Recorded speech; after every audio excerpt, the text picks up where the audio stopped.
Posture. So this is a big one. We're gonna spend a little more time on this. This is something that can be both or all three: stability, strength, range of motion, mobility, or technique. Why is this so common and why are we gonna spend more time on this? Most people have bad posture. What's gonna make you think that someone is suddenly gonna be running and have good posture? So with our lifestyles, with electronics, computers, desk jobs, we so often have poor posture. So what is good posture? When I'm in standing, if I were to drop a line straight down, that should go through my ear, through the center of my shoulder, through the center of my hip, and through my ankle. And it's kind of this balancing act. I'm trying to align my body with gravity so that it's just relying on the alignment versus without it. If I'm standing like this, I'm constantly having this extension torque on my low back. If I were to put my hands on top of someone's shoulders and push down, if they would buckle, if I couldn't get that force all the way down to their arches, that means they don't have great alignment, great posture. So when we're running, how we measure this in the green level is we just pause it, draw a line right down, or you can take a piece of paper. And I want to make sure, like I said, do I slightly fall forward because running is about going forward, but do I see a disproportion of my neck going forward, my shoulders going forward? I'm looking for a straight line, but it's okay to be slightly forward. So with this test, you split it, and I want to see, do I have that slight V without that rounding? If not, here's how we're going to fix it. Most common mobility. Think about it. We sit most of the day, our hips are in flexion, our hip flexors get tight, our knees are in flexion, we lose some of the extension of range of motion of our knees, and then finally our spine. We sit 3,000 to 5,000 times a day, we're flexing the spine, hardly ever extending. Imagine if I told you that every day I curled 6,000 times a day, and I only straightened my elbow out 5 times and never all the way. What's gonna happen? 40 hours a week of that, I'm gonna lose the ability to straighten my elbow out. I'm gonna get tightness in my bicep, and I'm gonna lose that range. This same thing happens with the joints. So this is the most common cause of the poor posture in life, and also with running, is the hips, the knees, and the ankles, and the low back. So how do we fix this? How do we go after this? Range of motion, mobility. To make a true change in the range of motion, there has to be an extended period of time to hold this, to take those tissues into that end range and to hold it there. We're gonna go over the 3 most common: hip flexors, calves, and lumbar spine extension. I've got some tests earlier on, that's a screen that I'll kind of put in the story so you can see. That goes over like a quick screen for all those to see if you pass or fail. So it doesn't hurt to do these for the most case. But I have a little more detail earlier on. So what you can do, there's a program called 𝐂𝐎𝐑𝐄𝐒, Home Exercise Program to Go. Over the years, I've uploaded like 300 exercises.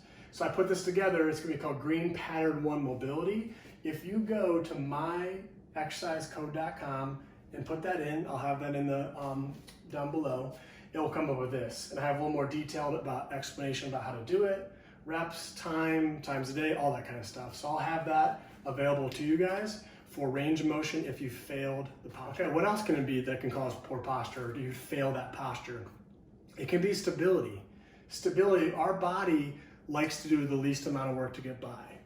I can stand here by shoving my hip into the socket and relying on the congruency of the hip, and my glutes aren't working now. And I can also lock out my low back, so I'm relying on the congruency of the facet joints in my spine, and those are keeping me up versus the core.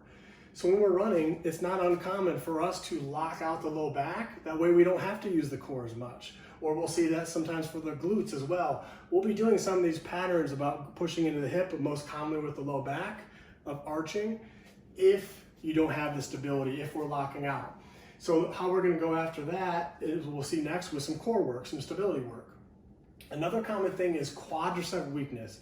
If you are only running for your only source of quad strengthening, that is like your tires, your engine. You need your quad strength to be able to withstand for long distances of time. So what will happen sometimes is if I lean forward, I'm bringing my center of mass closer to the axis of the knee, if not in front. And what that's gonna do is that's gonna reduce the demand on the quad. It's not gonna have to work as hard, but at the expense of my low back. And then what we commonly see with that is overstriding. So the knee's locked out, so the quad's not working.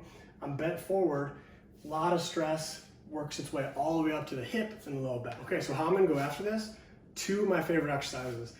I know a lot of you runners out there don't want to do a lot of extra work or exercises, so I try to get the most bang for your buck, get as many things as possible. This is one of my favorite exercises. I have a whole post about it. What I'm doing is I'm elevating my ankles off the ground with a foam roller that takes the calves out of it and gets your quads more. I'm tapping my knees down, so I'm getting quad activation. And this whole time, I'm drawing my belly button up and in deeper towards my spine. So I'm working on that, not locking it out. And then when I lift, I'm working glutes, hamstrings, and also the quad to keep me up. Great way, great exercise to really work on all of the things that can cause a stability for poor posture. The second one is unilateral step downs for the quad.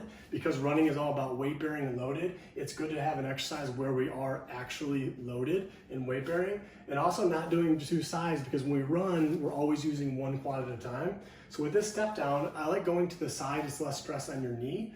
So going about 6 to 8 inches, we also have another post all about that. And we're just working on proper alignment, keeping the knee in line over that second toe, hips not dropping, and just really firing up and working that quad. So this can help improve the stability of your lack of posture. So the final one for what could fail for posture is technique. We've done mobility, stability, technique. You might have the range of motion, you may have the strength or stability, but you're just not moving properly.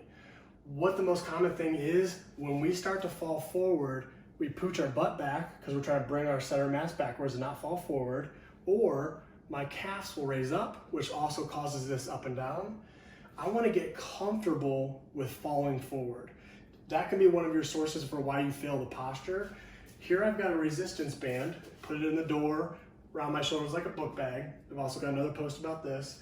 And I'm leaning forward. Notice how that I'm staying straight, my heels are staying down. You have to make a conscious effort to keep your heels down and just get comfortable with falling forward, breaking that habit because of the reactions that we want to do, because we're going to do that when we're running. The progression from there is to take the resistance away. So now I don't have that cue of the core and I have the wall. When I hit that wall, for every action, there's an equal and opposite reaction. If my core is not on, I'm going to be buckling. So it's also a good way to work on the stability of it too. But you'll notice here, just like with running, I'm on one leg. So I'm getting used to falling forward, hinging at the ankle, not at the hip. So that's the way we can go after the technique.